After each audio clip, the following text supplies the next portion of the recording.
Na konci svého života řekl Steve Jobs 5 nepopiratelných pravd, které si uvědomil. Neučte své děti, aby byly bohaté.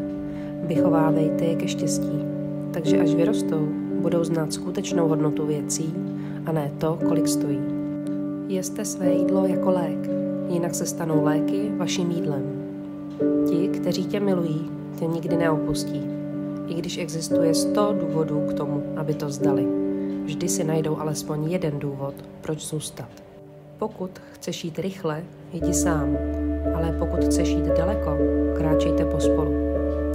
6 nejlepšími lékaři na světě jsou sluneční svit, odpočinek, cvičení, zdravá strava, sebevědomí a přátelé.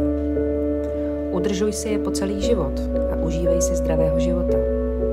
Pokud mě ještě nesleduješ, možná už mě příště neuvidíš, ale pokud ano, gratuluji, jsi na správné cestě k lepšímu životu.